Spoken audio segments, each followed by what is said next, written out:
Hello, and welcome to another Is Changed Leicester Square Theatre podcast. My guest this week is Deborah Frances-White from the Guilty Feminist podcast, and this is a really good and very interesting podcast, so I hope you will enjoy it.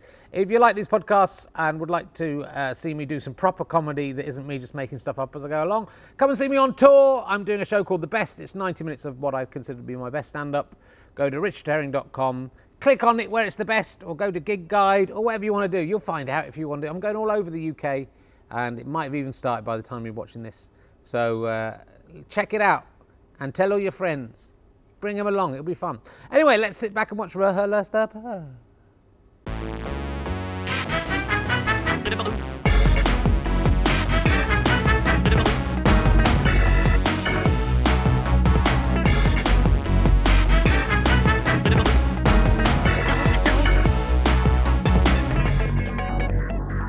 Ladies and gentlemen, welcome to the Leicester Square Theatre. It's nice to have you here. It's Halloween today, woo! And please welcome a man who died on this very spot exactly 10 years ago. Have you ever seen a ghost? You will have now. It's Richard Herring!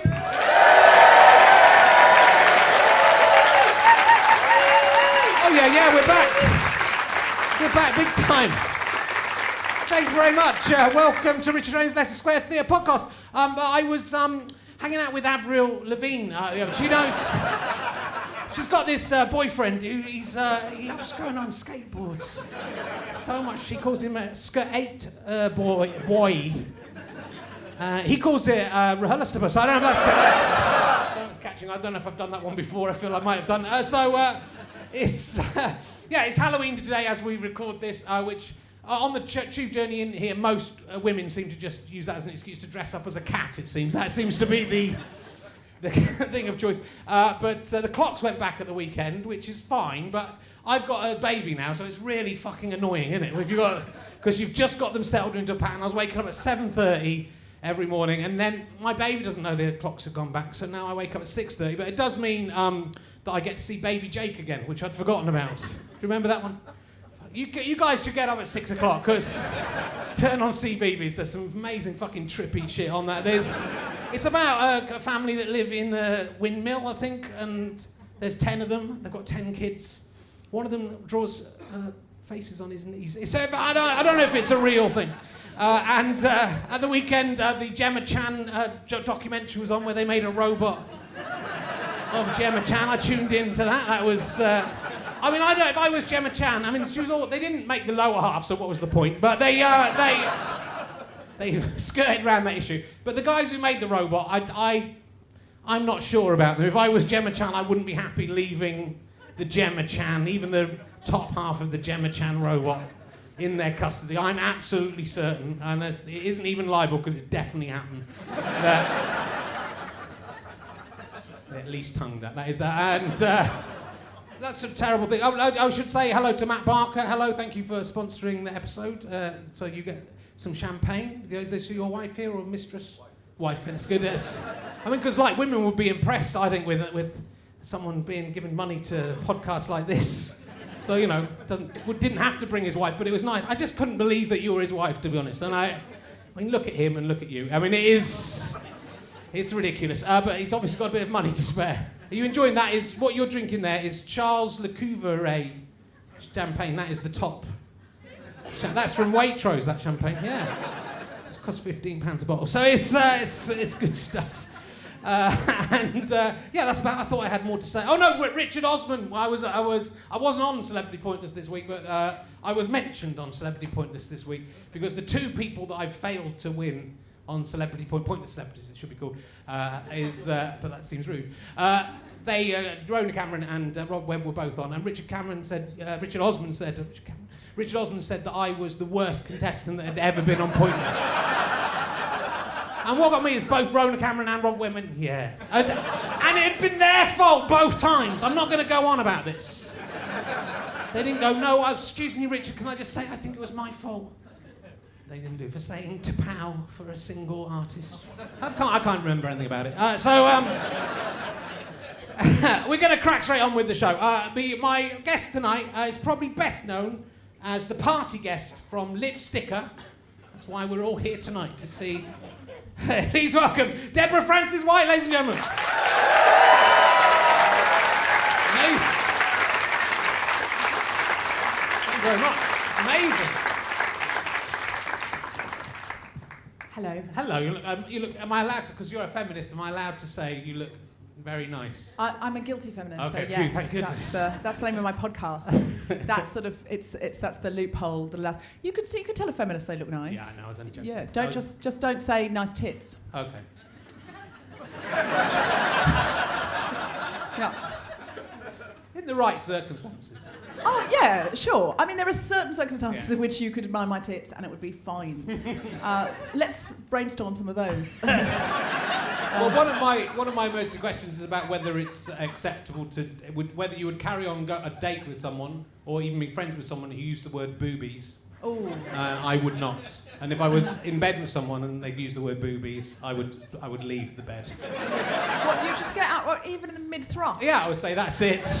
You just pull out. That is the end. Get out of the bed. Yeah. Just back. Would you explain, or would you just back out of the room slowly? I don't think I would need to explain. I would just say sorry. That is. No, you would, because for unacceptable. them that word is normal, obviously, or they wouldn't be using it. Touch my boobies. I can see you saying, "Let's have a break. Let's talk about our boundaries, and let's go again." But just pulling out, getting out of the bed, and slowly backing into the ensuite, coming back out in a bathrobe and leaving the hotel.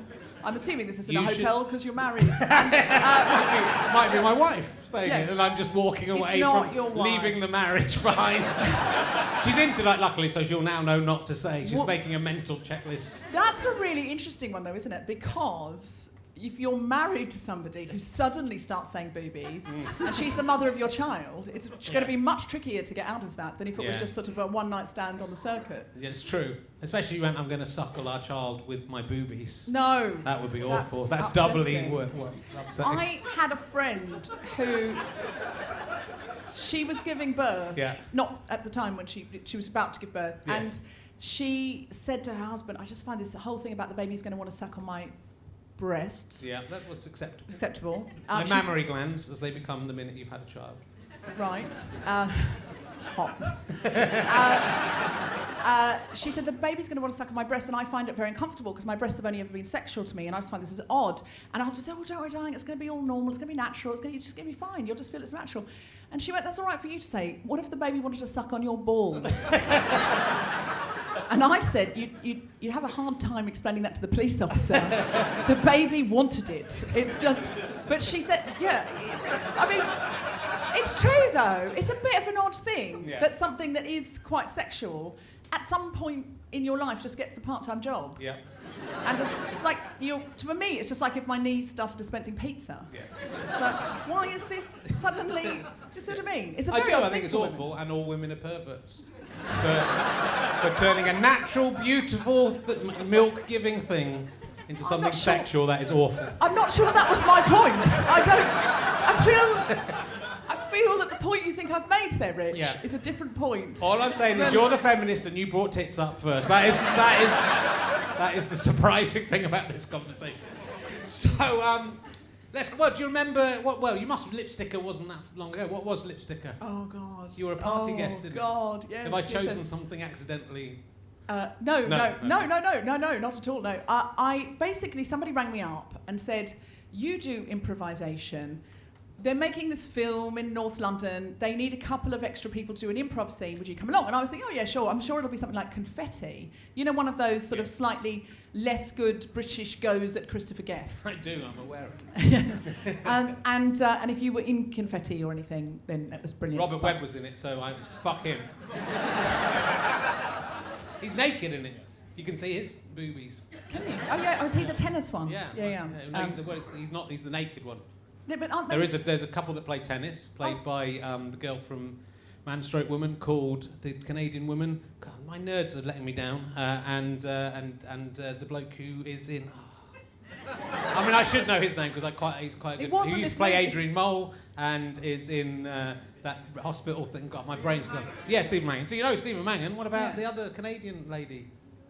No one? Gosh, that's show business, isn't it? Just to be clear, that wasn't the movie I was in, so it might be a dead end in terms of us trying to sort of come up with the IMDb list. I don't know. I think confetti we should talk about confetti for Well, most of the podcast. Listen, confetti, while great, but I thought it would be that style thing because it was improvisation, and they asked me to come along with my husband who also does impro, and they said because we need a couple, and you'll already have a rapport. They said, misunderstanding that we've been married for a long time, and you lose the rapport about year 3, and so. Along we went, and it was one of my mates who was playing the other couple. The woman from the other couple was one of my mates, and we went in, and it became very clear very early on that this movie was about the most horrendous subject matter. It was this dark war film with scenes of, just terrible, terrible scenes of people being violated in horrible ways. And this was the one birthday party scene sandwiched between the worst atrocities could be committed by humankind. And we were like, oh, we don't know if we want to be in this now, but anyway, all right, we're here, we'll do the birthday scene. And so we sat down, and it was an Israeli director, and he said, he was like, right, pretend this is a party and you're having a lovely time. And she is the birthday girl and you're giving her a lovely time. So we all start joshing about and doing, some of our best ad-libs, Rich, ad-libs, you can imagine them. And then he just said, cut, this is terrible. None of you are funny. None of you are having a good time. We cannot use this. Go again, be funny, have a good time. Okay. And then we started trying to have, ad-lib. Yeah. And then he went, cut, this is terrible. You are with the wrong man. And he pointed at my friend, I think I can say, Olivia Poulet. Do you know Olivia Poulet? Yes, I do. Yeah. So she's in the thick of it. Yeah. She plays Chris Addison's girlfriend in the thick of it. And so she's a very good improviser because a lot of the thick of it is improvised. And this kind of thing is right up her street. So she'd auditioned and got the rapport with this other guy, and they were proper people, they're proper characters. Yeah. We were just coming along to fill space. We were literally meant to be sitting on the sofa going, oh, you're so old. And suddenly he said, no, you go with him, you look better with him, you don't look good with him. And it was my actual husband. And I was like, oh, okay. And Olivia was like, but I auditioned with him, we had a whole band to work out, we've done rehearsals. No, he is not your husband anymore, she is. And I was like, oh no. Anyway, we did the scene. It was terrible. I've never seen the film because I just couldn't bring myself to watch the atrocities of the Why did they want an improvised party in the middle of the film? It's a bit heavy, this film. Let's get some kids in to do some comedy impro and then shout at them for not being fun. Come on, you got to lighten up. This is a very serious film. We need some funny jokes. Yeah, we were the comic relief in the middle of the whole thing was an atrocity, including the impro. Yeah. A lip sticker if you want to watch that. Don't. LIPSTIKKA. Please don't. I'm definitely downloading. If it's on iTunes, I'm getting it tonight. No. Oh, God. So look, you've done a lot of amazing stuff. So it's and your life is pretty incredible as well. So there's a lot of things to talk to you about. Your Radio 4 show, which I listened to the whole first series of this morning, which is great, called that's how good it is, because usually I just listen to one. I thought I've got to listen to all of this. It's good. It's called Deborah Frances-White Rolls the Dice. Yes. And so you've basically about big things that have happened in your life where you've taken a chance. But like big life moments. Yeah. So episode 1 was about finding my biological mother. Yeah. Because up until the age of recently, I had not ever seen a picture of anyone related to me. Like, I didn't know what anyone related to me might even look like in theory. Yeah.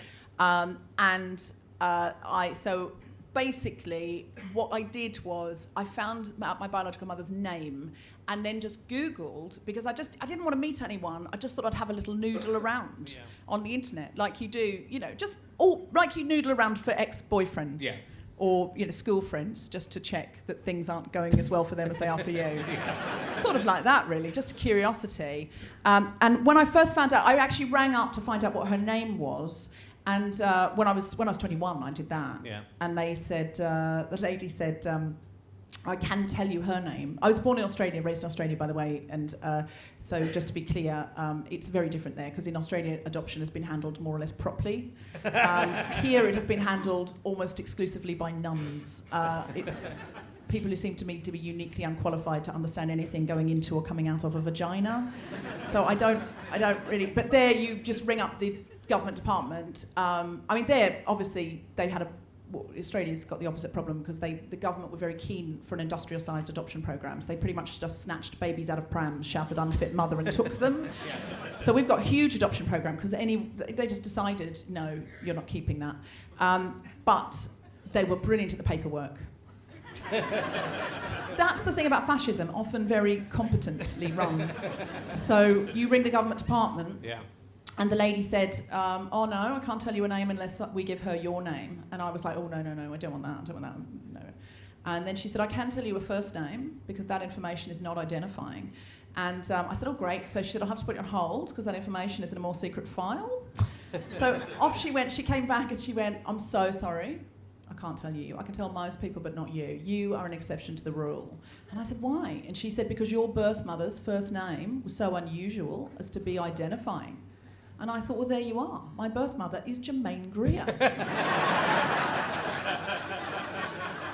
I lived on that for years. I would tell people that at parties. It was sort of a joke. But I kind of secretly used to think, makes sense. She's done a lot for the sisterhood. It's a good thing. Could have been Cher. I'd have gone for Cher. That's true. I've thought of that. Yeah. Madonna. Could be Madonna. Madonna. Yeah, it could have been. I don't think Madonna's old enough to be my birth mother. I mean, she would have had to be quite young. Yeah. No, it could have been Catherine the Great. I mean, there's an enormous amount of people it could have been, but I settled on Jermaine as an Australian feminist, sort of. Does feminism pass down genetically? Is that... That's what I was hoping. Now she's gone all transphobic. I'm very pleased it's not her. Yeah, that's true. So. But you did. It's a very moving. I did. Some stuff came out of my eyes. I don't know what was happening at the end of that. It was very moving. Did you cry about my? I did. It was very finding moving. My birth mother. I don't want people should go and listen to it because it's all still up online, isn't it? It's on the radio player still. I think it's some of it's on iPlayer now. Yeah. If you're quick. And I'm sure they'll put it on iTunes alongside Lipsticker. They will. Get that. Just to get the Lipsticker crowd to listen. But it's a very moving and very interesting story. And then also you were in the Jehovah's Witnesses with your adoptive family. Yes, I was. But quite late on in your life, so you were. No, I had a totally normal childhood, Rich. Totally normal childhood. And then when I was 14, my parents just decided we should study the Bible with Jehovah's Witnesses. We're a totally normal family. And they just were like, I don't know, some stuff went down. My mother said, right, we're going to study the Bible with Jehovah's Witnesses. They're going to come around every Friday night. And I was 14. I mean, that's not the dream Friday night for anybody. But we sat around the table, and for 2 years, every Friday night, and until it's your. But I think, I mean, I always joke that my parents must have thought adolescence was an ideal time to join a mind-controlling cult, and it is because your brain's very plastic. But it is. I was very, very brainwashed. So it's extraordinary for you to believe, Rich. Yes. That I genuinely thought, after 2 years of heavy brainwashing, and you also start going to the meetings, so you're 3-4 times a week, this is being fed to you when your brain is at its most open to ketamine or Jesus. And I genuinely thought that Armageddon was going to come, so God very soon, was going to bring about a terrible destruction on the earth. That one might be true, though, to be fair. And, well, that is looking more likely at the moment. There's a lot of Horsemen of the Apocalypse. Yeah. There's more than 4, though. There's about 12 Horsemen of the Apocalypse that have come out in 2016 as just a starter for 10. So I thought Armageddon would come, and then I wouldn't die if I was good and went along with what the Jehovah's Witnesses said. You would, obviously, because you were never going to join the Jehovah's Witnesses. No. It's not going to happen. So I would then have to try and convert you. Otherwise, I would also die, and then we would live forever on paradise earth. So I would never die. I just thought I would never die, and I genuinely believed that. I thought that was true. I think I don't think that's a very. Maybe when you're 14 it is, but it's not a very nice thing to think that you're never going to die. Don't you think that would be awful? Even if you're in paradise, it would get annoying, wouldn't it? After infinity. Yeah. What year would you like to stop doing this podcast, though? If I told you could do it forever and ever, ever. Yeah, I know it's difficult. An appeal. It's like there's never a point where you go, I mean, maybe there is a point where you finally go, I'm ready to go, but usually you go, I'd like another couple of months. But the idea of like living for 150, 200 years. That's because in this system of things, Rich, you're going to get old, and then the reason you want to die is you lose your faculties, and it's not fun anymore. I think it'd be boring. I think it would just. I think the idea of heaven is. I think heaven is boring. Because you've lost your body, which is all the fun bit anyway. This isn't heaven, though. This isn't heaven. This is paradise earth. But you're still a Jehovah's Witness, so you're not allowed to give oral sex to anyone or receive it. So what's that? That's an eternity without getting a blowjob. That is... And now you've come up finally with an objection that I can get behind. Up until then, all your objections were terrible. But I'm actually feeling... You're making me try and convince you of this paradise, and I feel it's almost like a door frame. No one's ever asked me to convince them of it since I left. But yeah, no, we'll think of it this way. You'll be young. Yeah. You'll be able to live with your wife forever.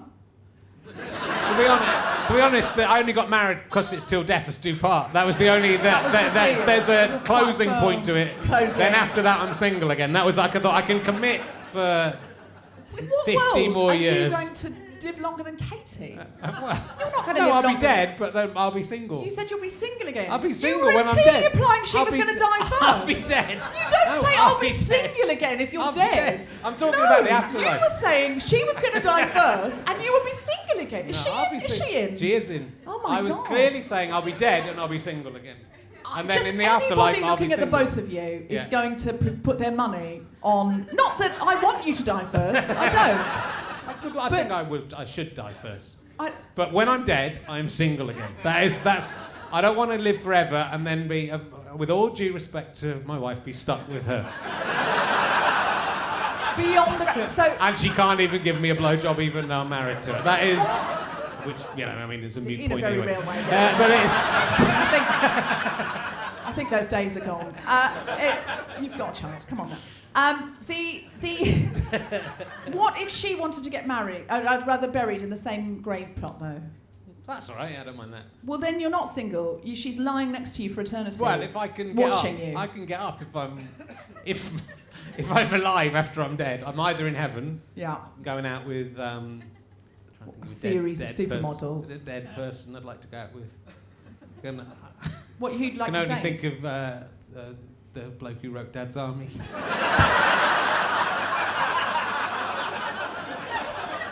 Perry. You want to date? I don't. That's the only dead person I could think of. So if I'm dead, my wife's still alive, and she's single now as well. What I'm saying, when she comes up to heaven and we've got eternity to go, I go and I'm with Jimmy Perry now. For the moment. For the moment, sure. It was till death us do part. That's the only reason I went along with this. In a very real way, though, of all the people that died in 2016 you could have thought of, at least Prince and Bowie have a sort of bisexual energy. Yeah.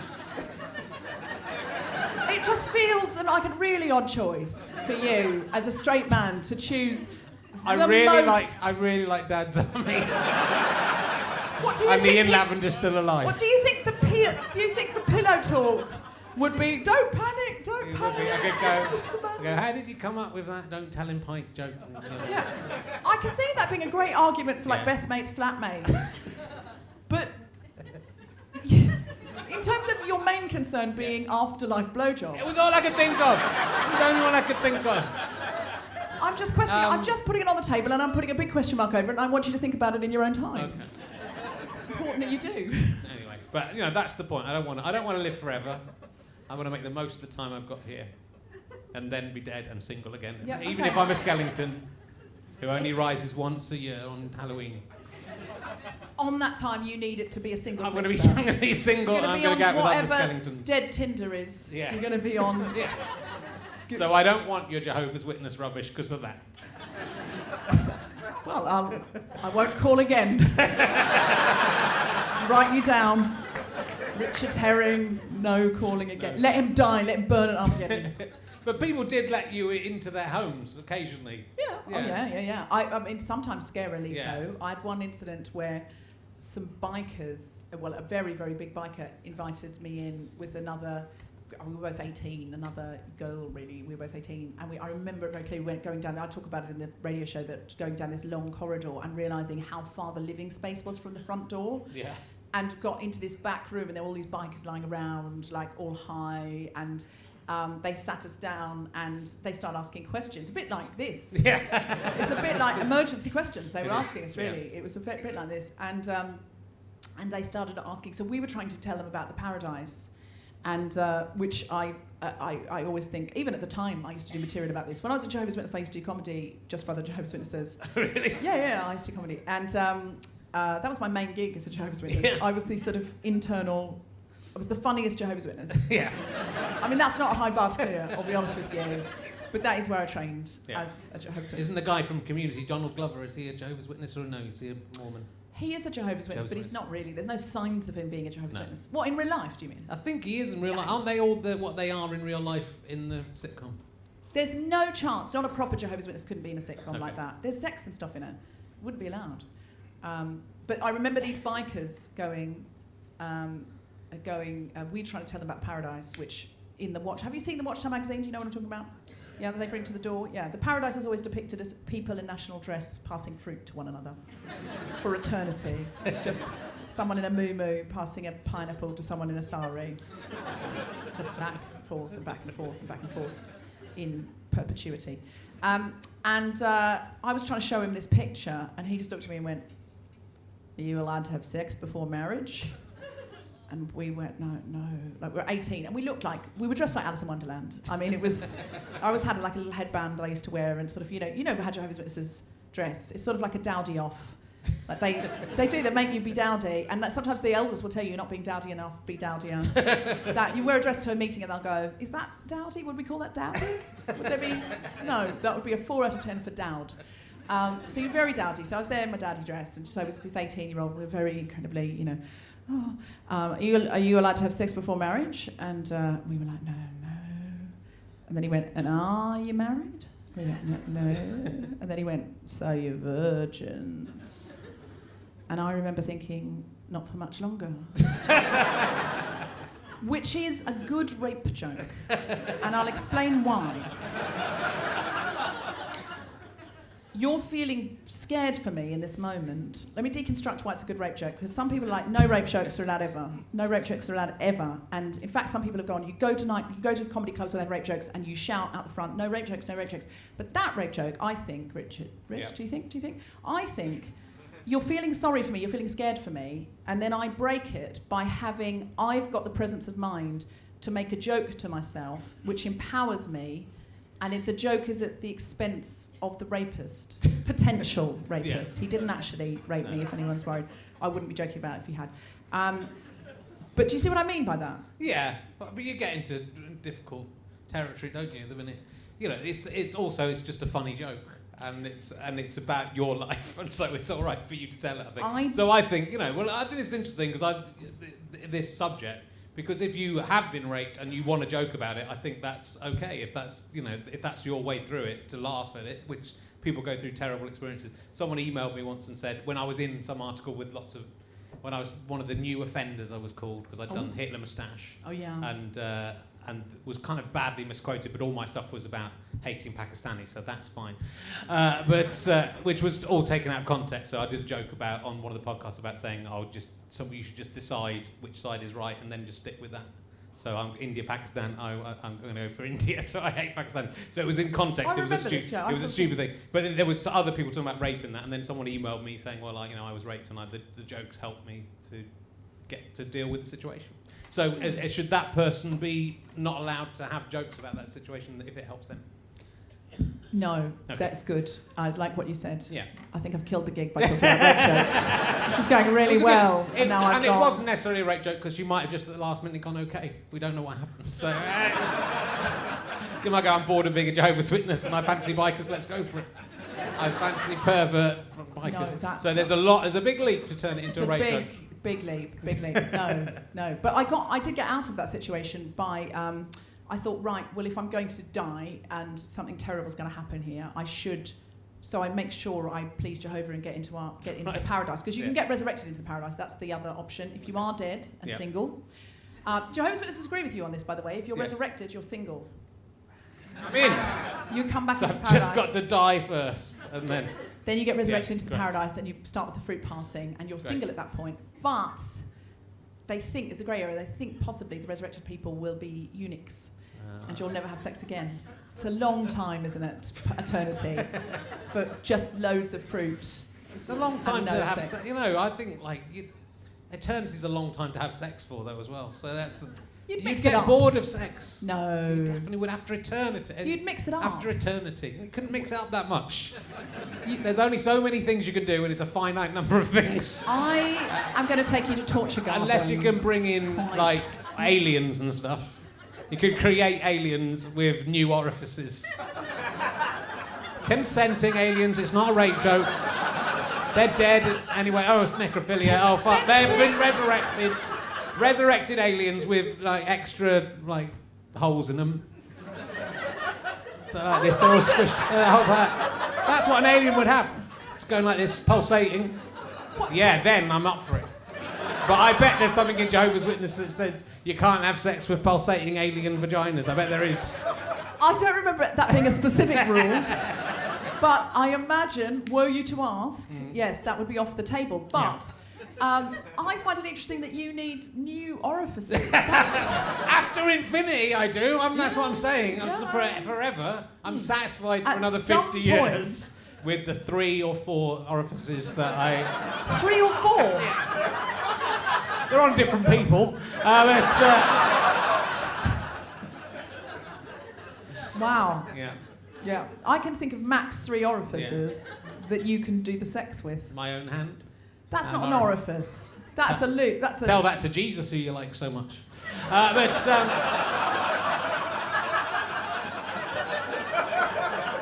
So actually, that's 4. There's 4 just not. There's 5, 6 on Jesus. There's 6. There's 4 extra on Jesus. Hey, Jesus doesn't have a and vagina. And Jesus would have, if he loved you, he would magic up a vagina for you. And he does love me, even after this bit. He still loves me. I go, God, Jesus, snap a little vagina on there for me. Just in there, slap it on. Jesus, one that goes like that. I feel like Jesus' love may make an exception around a herring-shaped hole. I don't know that Jesus' love extends this far. I think you're testing him. You're putting him right. I mean, Jesus is meant to love us all. He's here in the room. He loves the little children of the world. What face is he pulling, do you think, as he's listening to this? He's here. Because he could be laughing along. It's a bit like, fuck off, Jesus.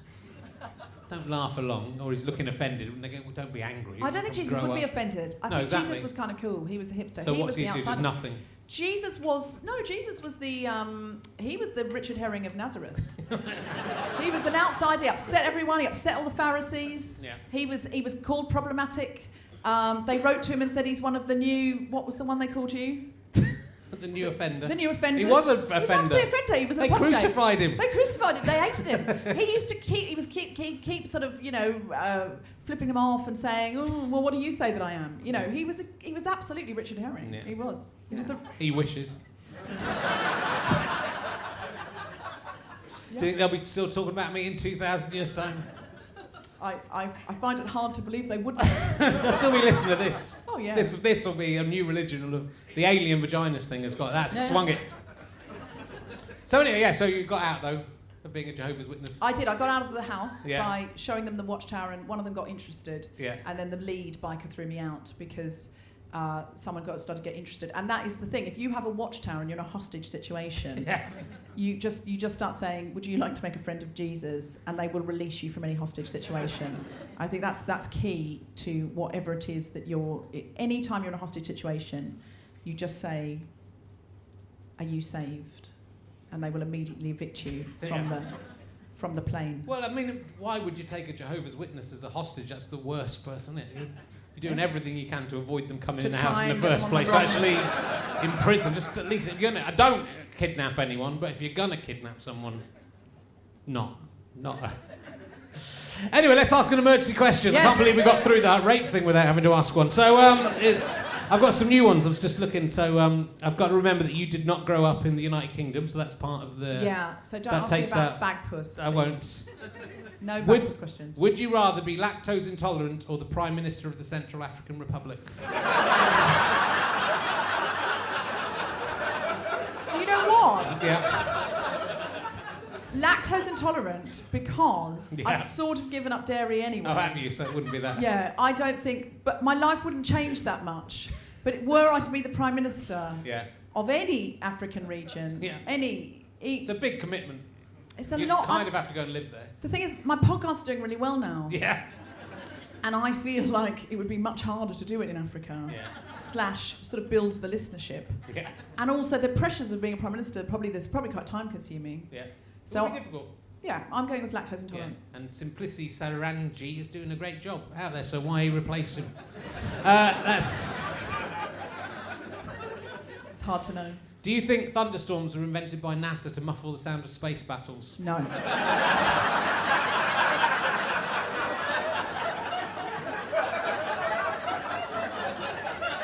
So someone genuinely asked that on the internet. I've just nicked that off something else. Have you watched something on Facebook Live that hasn't been totally shit? Oh, yes, I have. Oh, good. Phil Jupiter's cooking show. Oh, yes. Yeah. So for his friends, he cooks things and he lets you watch. But he does it all like it's an ITV Saturday morning cooking show. But it's just like, but it's really lovely because you're watching him and then he goes, because you can see it comes on, so he goes, "Hello, Deb," and then you can write things to him. And I'll say, I'll ask him a question and I'll be like, "Are you still up for doing that gig on Friday night?" And he'll be cooking an omelette and showing you how to cook the omelette. And he'll go, yeah, I'll be there Friday night. So it's like watching an ITV cooking show on Saturday morning, except the presenter can talk to you. Yeah. You can't talk to them, but you can message them. And it's really wonderful. If you've, I don't know, but is that just for those people's friends, Facebook Live? I don't know how it works, really. So you can't see that, is what I'm saying. No, you can't see it, but it's brilliant. I wish you could. I think you could follow Phil Jupiter, you can find it. What is your most appealing habit? It's quite hard, isn't it? Because unappealing is easy. That's why everyone asks. But you've got to think of a habit, and it's appealing. It's too difficult. I've got a great rainbow question. You don't know who that is. I asked you that one backstage. That one doesn't apply to you. I do like to. My most appealing habit is probably that I've got a sort of fairy godmother complex. Oh yeah. So I like to help people, but to the extent where it's a bit too much, and I'm trying to quit it. I'm trying to stop it.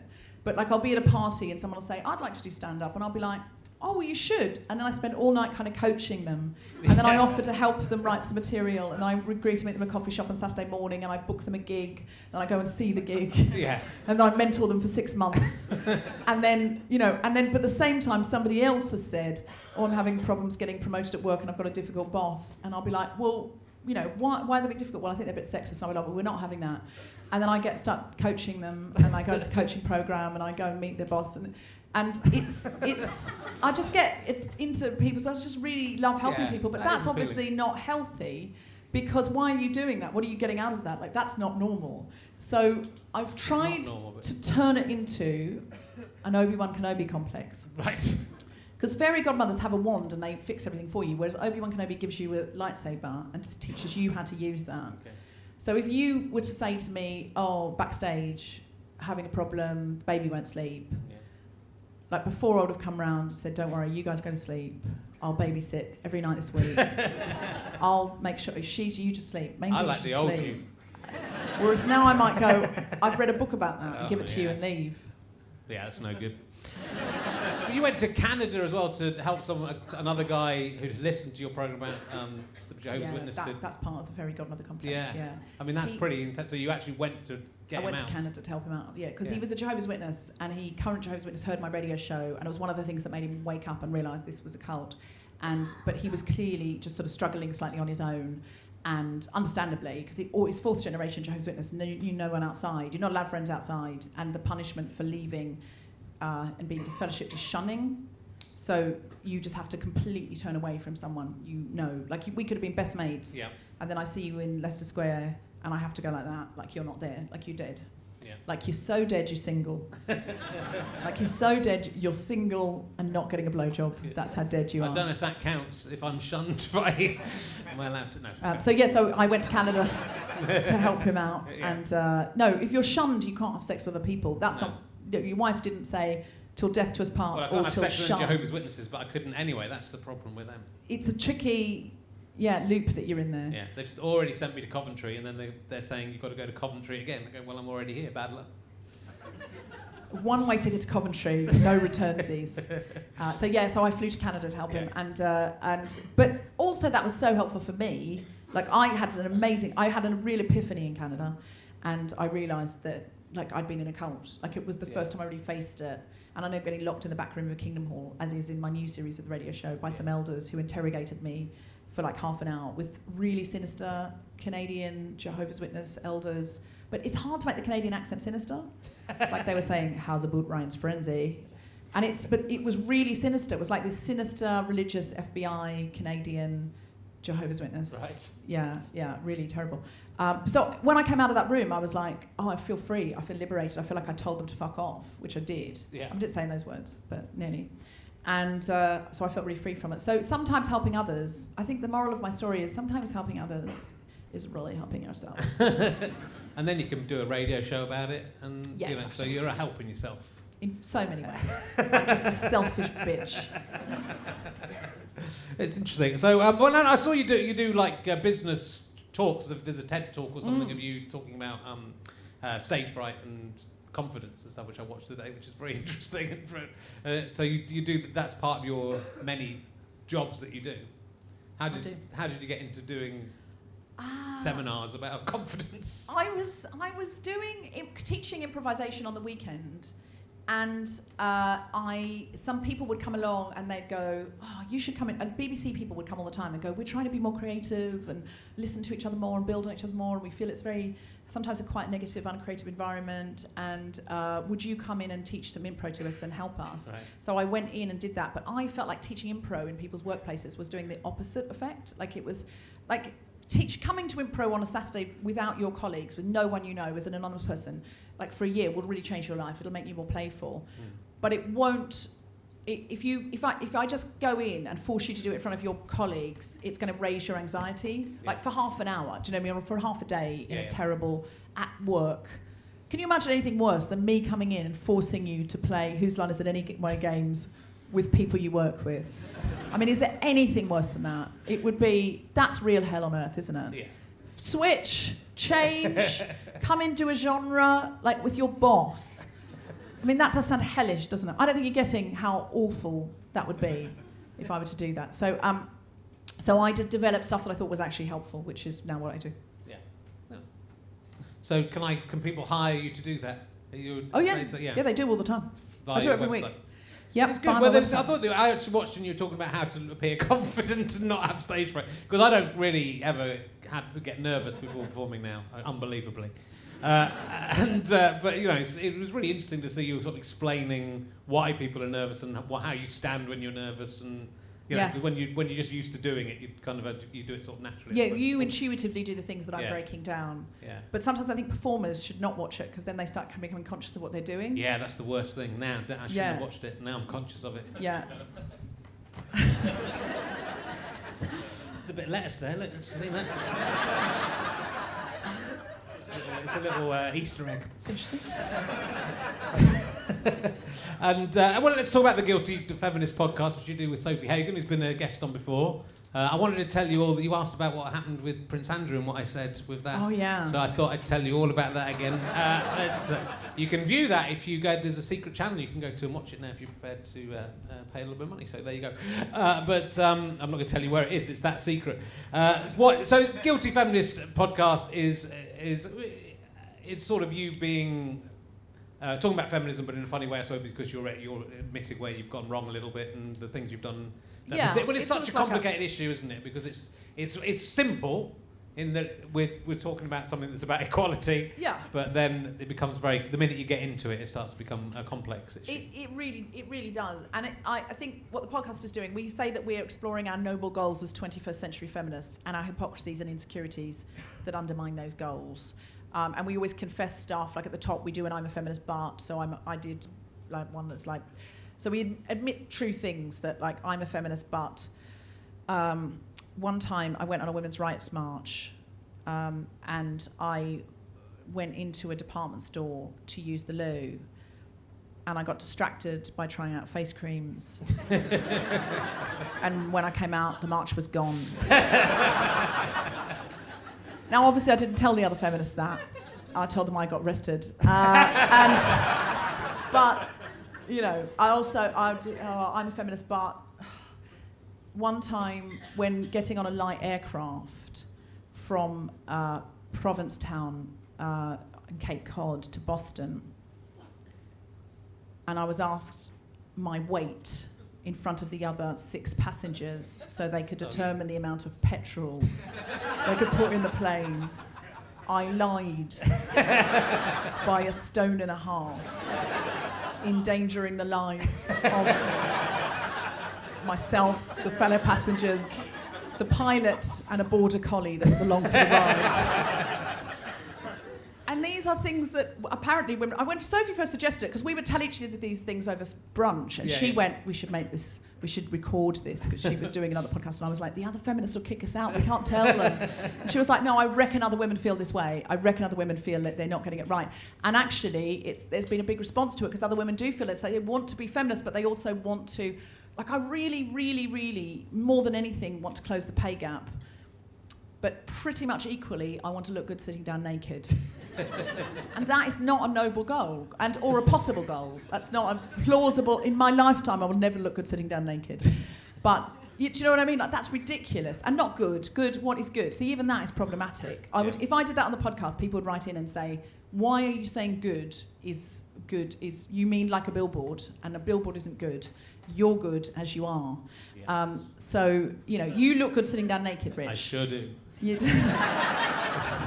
Because unless you've got an unreasonable expectation that you've got to look like Brad Pitt in Thelma and Louise, then, which is a really dated reference, but that's my idea of sort of, I look like Brad Pitt in about 20 years' time. That's what I look like. Are you sort of a Benjamin Button we never saw? Yeah. Benjamin Button in the 50th. I've been mistaken for Brad Pitt by 2 taxi drivers. Have you? Yeah. Which taxi drivers? It was a bit dark. One bloke said to me, "Has anyone told you look really like Brad Pitt? I'm not gay." It's exactly what he said. That's fine. You're allowed to. Methinks the driver doth protest too much. I'm not gay and like to have sex with ugly Brad Pitt lookalike. You might hook up with him in heaven. I hope so. And one was a female. I think I was with my wife, and I think the other... do you remember this, Katie? And we were going somewhere, and I think she thought we were Brad Pitt and Angelina Jolie, which... Oh, that's lovely. Yeah. I could sort of see it with the hair. That I was Brad Pitt. Oh, what's wrong with you? You're so unfeminist, you lot. I can sort of see it though with the hair. That's his hair's like your hair now. He started copying my look. That's what happened for a bit. That's exactly what happened. He's probably a big fan of your work. I think he probably is. If you want to come on, Brad, I won't bring up the whole Angelina thing at all. So it's fine. That's all right. Now come on. I don't trust him, Brad. He will bring it up. He told me he wouldn't bring up lipsticker. But look what happened. But I think the thing is, for most people, like all of the issues of equality, it's getting so complicated that it sort of scares a lot of people away, right? So you'll say the right thing about something, and then someone will come and go, "Oh, but you're being offensive to this other group of people." Yeah, all the time. So it becomes a massively complicated thing. Whereas you should just say, "I think everyone should be equal, regardless of whoever they are." You should, but you should, but it does get complicated because equality is. It's so nuanced. So white privilege is pervasive, and it's unlikely that in the time period, it's unlikely for women, given we've only been able to vote for about 100 years. If we had caught up in 100 years, that would be remarkable. Yeah. And there's privilege everywhere. I went to France the other day, and I was doing one of my seminars that you mentioned, so there were speakers before me. So this is a big company in France, and the lady who's organising came up and said, Do you mind if one of the other speakers speaks in French? And I went, we're in France. Why would I mind if someone spoke in French? She went, it's just, you don't really speak French. And I said, oh, no, I know that, I'm well aware. And she went, but, so that's, we can ask them to speak in English, she just doesn't feel as confident. I'm like, we're in France. We're in France, this is outrageous. And so that was sort of my opening 5 about how, what kind of privilege do English speakers have? That I've been to a yoga class in Copenhagen and thought, well, I'll just have to follow along. No, it was all in fucking English. A yoga class in Copenhagen should not be in English, it should be in Danish. And I almost had to go at the teacher for not doing it in a language I couldn't understand, because I'm like, this is absolutely outrageous, wherever you go. as an English-speaking person, you have this incredible privilege. We just rock up everywhere and assume people will be able to speak our language. And if they don't, we're a bit annoyed. And we speak more loudly and more aggressively. And that's an example of the expectation of inclusion. Yeah. And I think that's really what it's all about for me, is like where we expect to be included. So white people have a very high expectation of inclusion wherever we go. Sure. We don't notice that. When I first came to London, I got a job as a nanny, and I'd driven in Sydney, but I'd never driven in London before. And everyone said, "Oh, driving in London's so scary. Driving in London, you've got to be really aggressive. You've got to get out there. You've got to pull out. No one's going to wait for you. You've got to be assertive. You've got to be assertive. You've got to drive in London. You've got to be assertive." And I was like, oh. And I was driving 3 kids around, so I thought, oh God, this is going to be scary.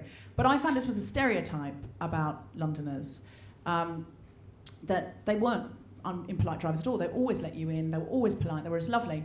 And then about 6 months later, I got a boyfriend, and I drove his car one day, and I just couldn't get out. And I ended up getting backed up into a cul-de-sac. And I was like, what's going on? And he turned to me and he said, "You can't drive this car the way you drive the Land Rover, like a tank down the middle of the road, and everyone just gets out of your way. This is a VW Golf. No one's going to get out of your way." And I went, "I don't drive the Land Rover like a tank." He said, "Yeah, you do. You drive it like a tank down the middle of the road and everyone gets out of your way. You can't drive this car like that." And I went, oh, I thought everyone else was polite. Turns out I'm an arsehole. And that's the same for 6'4" men called Toby with pinky rings. They don't know they're an arsehole. They think you're polite. All they've ever driven is a tank.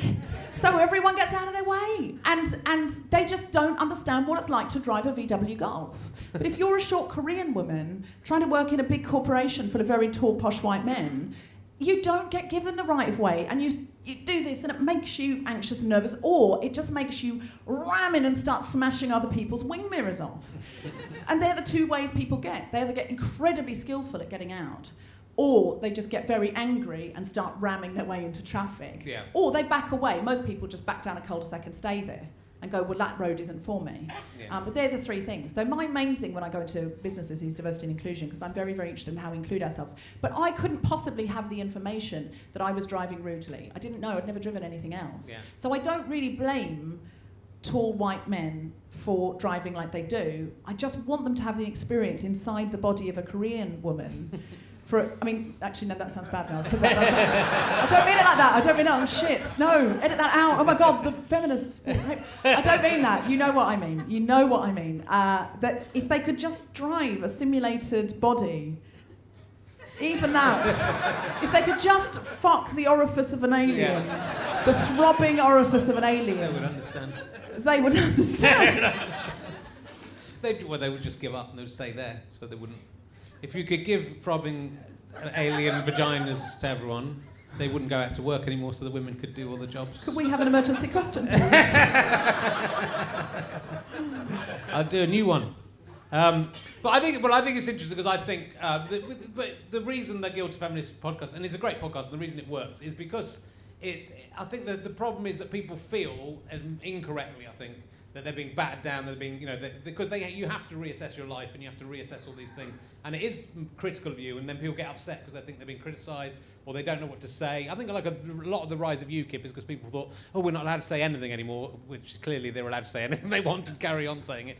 But they get to a point where they're badgered themselves the other way, and I think by doing humour about stuff, about any subject, I think helps. What you just said, it kind of explains all of that so much better than someone having a go at you. Someone going, yes, you're a bad person. Yeah. When people feel attacked, they bring the shutters down. Yeah. So it's finding ways, and we know that there's some kind of neuroscience that tells us that it's not real research, that bit, is it? Some kind of neuroscience tells us, look it up, I'm sure it's true, that your defences come down when you laugh, and also when we laugh socially and collectively, our defences come down. But that's why comedy does have power. Yeah. Because if we're all laughing about how women in short skirts are sluts and they deserve it, and collectively a room laughs, that reinforces a view. Yep. So there is this just a joke. It's just bollocks. Your words have power, and your jokes especially have power. Jokes have more power than a really didactic, boring lecture, because it's a really encapsulated way that you can take that idea out onto the street and you can throw it at somebody.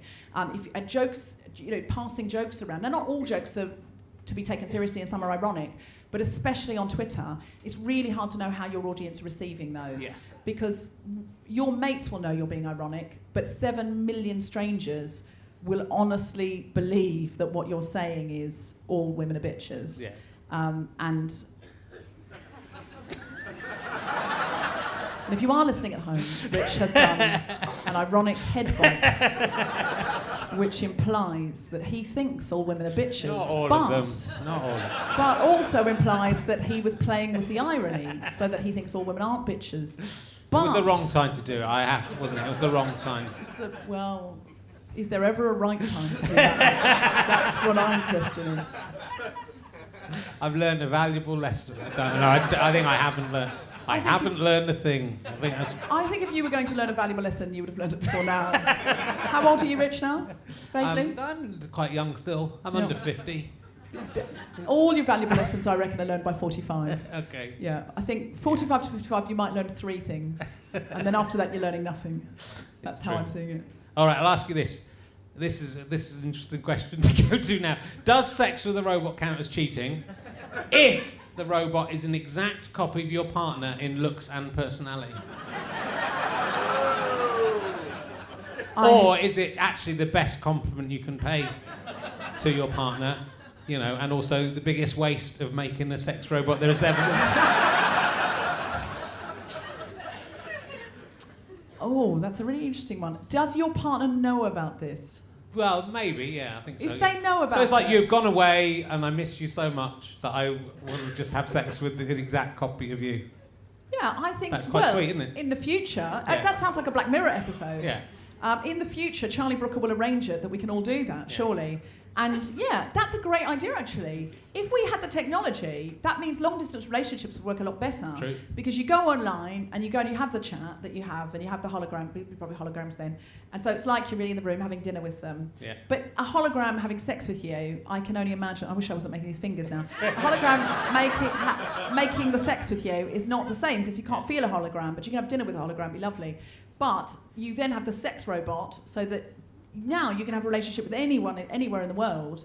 Beautiful. If anything, I think you should trademark that right now and brand that as a I always find this hard to say. Raholistipa. Is that right? It's weird that it went the other way around there, didn't it? Raholistipa. Am I saying that correctly? Raholistipa. Raholistipa. Raholistipa. We could get Raholistipa. Raholistipa. Raholistipa. Raholistipa. no way out. Okay, let's go on to much like a fascist rally now. What about... Sorry, that was an awkward... I don't feel this is... And that was not me. That was what... That's the product of the Hitler Youth Movement. You were clearly starting. They'll do anything I say, as long as it's repeating an acronym of 5 letters. Absolutely. Is that bit going to be on video? Can you please fucking delete that? Because at some point, what if... Say I get a television show in America and then that becomes... What's that? A GIF or something? A GIF or a GIF? That's the worst thing I've ever done, and it can't be undone. And that was not just... When people do that, it's not, can you please delete that now? Like, I don't stop the recording and delete... Because that is just me in a gold shiny top, leading a fascist rally. My life is fucking over. It was just like a spontaneous joke. I thought, oh, this is a build. This is an absurdity curve. This is going really well. And you all played along with it. You all did it, and you... Fuck. I've got an additional a bit of that question, which turns it around on a sixpence. How about if the robot is an exact copy of what your partner looked like when you first met them? Oh. And the personality of them when they first... Is that a compliment or is that... I fancy my husband more now. Do you? Yeah, well, he was kind of... Are you there? Is that you? Both of our partners are. Is that are you in the front second row? Is that you? No, that's a different somebody else. Oh, You fancy him because you just pick anyone out of the audience? Oh my God! I so thought that was my husband. I saw it before and I was like, oh, Tom's in the second row. You're not Tom at all. Who are you? Colin. Wow. I would have cheated on my husband with you tonight. Oh my God. Do you know what I thought? Oh, he looks a bit odd in that light. And that's because he's a totally different man. Could I have a sex robot of Colin, please? Yeah. That is a sex robot of your husband that we brought along. Oh my God! What if that's the sex robot? Colin, what do you do? What? I work in advertising. Works You in work advertising. That's all right. Stick with Tom. Advertising's great. Don't. You know. What's the best thing you've ever advertised, Tom? Sex robots. Sex with robots. Seems unlikely. No, I think the Tom back then was good for Deborah back then. Yeah. But neither Tom couldn't be with me now, and I couldn't be with him then. Like do you know what I mean? The old Tom would not be able to handle me. I'd just come out of a cult. I was quite young and naive and sort of wide-eyed. Yeah. If that Tom then met this Tom now, he would just run a fucking mile. He'd be like, too much. Yeah. Is that true, Tom? Are you in? He's run them off. Tom? Oh. Yes. If that old you, young you, met me now. This is a new emergency question. Would you wouldn't be able to? That young Tom wouldn't be able to take on now, Deborah. I'd have a go. Did you say? Did you say I'd have a go? Oh, bless you. Have a go. Oh, that's lovely. Oh. It's nice. Could we isn't it? role play that this evening? So, there's lots more to talk to you about. By the way, I've been Googling, and her name's Meredith McNeil, the woman who plays the tennis-playing woman in Confetti. So, it was really bugging me that I couldn't remember her name. So, Were you Googling while I was telling a story? yeah, no, I did it very surreptitiously earlier. I'm very good at this. What story did you just ignore and think she's got them? Take well. I can do tune both. out. I can do everything. I Yeah. can look at emergency questions. What about this one? Would you rather live in the waxy ear of a grumpy giant, eating only what flies in there by accident, and not being able to make a noise for fear of being ejected with a huge cotton bud, or live in Middlesbrough?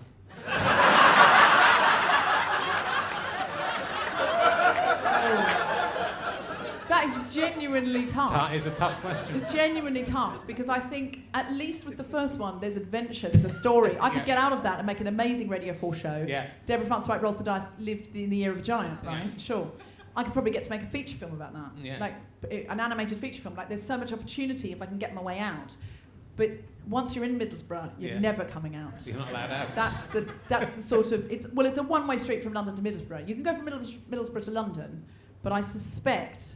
London to Middlesbrough I think when you choose to go to you Middlesbrough, get off that you've train, decided you're staying in Middlesbrough. You get off that train and there's no more blowjobs because it's as if you're dead. So, ear of the giant. Yeah, cool. I think that's the correct choice. Do you know, and when you were saying it, I nearly stopped you going, whatever the other one is, definitely not this one. Okay. I genuinely almost thought, I must answer too early. But there you can... You always must be careful not to... how would you get out of the waxy ear of a grumpy giant? It's quite harder than you think. Do you want me to pitch you the whole screenplay? You just climb out. It's a hole. You just climb out. I mean, it's an orifice. If he's got hairy ears, you can a pull your giant's way ear out. would be a very large orifice. It would. For Too big, I would say, for my purposes. That's how big the giant is, Rich. I was imagining he was... If it's Richard Osman... You don't mean surely a legal giant. Not a Well, legal how do you giant. say how big a giant? I'm imagining a massive giant. Yeah, we're imagining so 355 farm, right? I'm trying to work out how big someone would be for their ear to be the correct size for it to be a fit for my adequate penis. How big is Richard Osman? That's never been asked to me when I've said my adequate... He's 6 foot a lot. Is he a legal giant? Humphrey Carr is not a legal giant. I don't know if he's been So some people legalised. don't I think he's an illegal giant. I think he lives his life travelling from place to place with people in his ear, trying to get them out. That's just slander. That's just when this goes out, he'll come after you. He will. Well, you know, I'm after him. He was very rude about me on his national... I've only got like 100,000 listeners. Everyone watches Pointless, and everyone thinks I'm the worst at Pointless now. Thanks to him. Do you know, if anything, it'll draw people to you because Britain loves a loser. I don't think they do. Me and my wife went on Pointless. I'm not allowed to say what happened, but you know, he took the piss out of me as well on that. Oh, I think he fancies me. He probably thinks you're Brad Pitt. He might do. Well, look, there's so much more to talk to you about. Maybe we should get all the guilty feminists on another time, because I love learning about feminism and how wrong I am. No, but we're all trying. Yeah. We're all failing, and we're all succeeding, and that's what we have to remember. Yeah. We're all trying, we're all failing, we're all succeeding, and if you just can live with that paradox all the time, and that's what it is, then things are okay. You just shouldn't beat yourself up for your inadequacies, Rich. No. So I don't really. As long as I'm allowed, I just want to be allowed to do jokes about everything. Yeah. Whatever I think about them, whether I agree with them or not. Your big contribution to feminism is you sit on the internet on International Women's Day. That's true. Do you all know about this? Yeah. Does anyone not know about this? Oh. Okay, so for those people, on International Women's Day, do you know what the most common tweet is? Yes, what about International Men's Day? And do you know what Rich does? He spends the whole day on the internet from 4 in the morning till 4 in the morning saying... It's November the 19th. To everyone who wants. And it's a great service. Now, I personally believe that for some years, because there's so many of those tweets, for some years he's had an army of underpaid women in his basement doing that for him, out tweeting for him. I really don't believe he's paying them minimum wage. And it's actually the most unfeminist act. He has a sweatshop of young women. Oh, believe me, I get accused of being, I do get accused. Some people go, oh, typical man making it all about him on the day. So, you genuinely can't win with that kind of thing. Though I do it as a way that everyone else can get on with something else, I hope, because it is stupid. It's such a stupid question. Yeah. We wanted to do an episode with you on International Men's Day, right, where we come on and we talk about International Men's Day as a Guilty Feminist project. But then I was going to be away or something. We didn't make it work. But next year, can we do International Men's Day? You can't come on International Women's Day because we're having Clemence Posey, who's a film star. And I am a man. I think it would be. That's the other main reason. The other main reason. Let's make it all about me. But we should definitely do on International Women's Day. It'd be fun. Good. That's November the 19th. It's been lovely to talk to you, and there's loads more to talk to you about, so we'll hopefully get you back another time, because we haven't even talked about Peter Andre. That was good. Oh, Peter Andre, the visa thing. Listen to the radio shows, they're fantastic. Is the second series out already, or is it coming out? It's come out. It's still on iPlayer right now. There's a couple of episodes on iPlayer that you can listen to right now. So if you go to Deborah Frances-White Rolls the Dice, or you just put Rolls the Dice, iPlayer, it'll come up. And all the Guilty Feminist podcasts still ongoing? Yes, guiltyfeminist.com. Right. And there's lots of episodes there. You can go back and listen to the first one was on nudity, then we did ones on food and exercise and porn and all sorts of things. So there's always a topic, there's always a guest. We always do challenges. It's really fun. And Global Pillage, which is my diversity-based comedy panel show podcast, globalpillage.net. Where it's very diversely cast, and also it's two teams of comedians versus the hive mind of the audience. And the audience normally win because diversity works, because you all together know more than Rich and I can know. Tell that to Meredith McNeil. That is a fucking good point. Anyway, it's been lovely to talk to you, ladies and gentlemen. Lovely. Deborah Frances-White.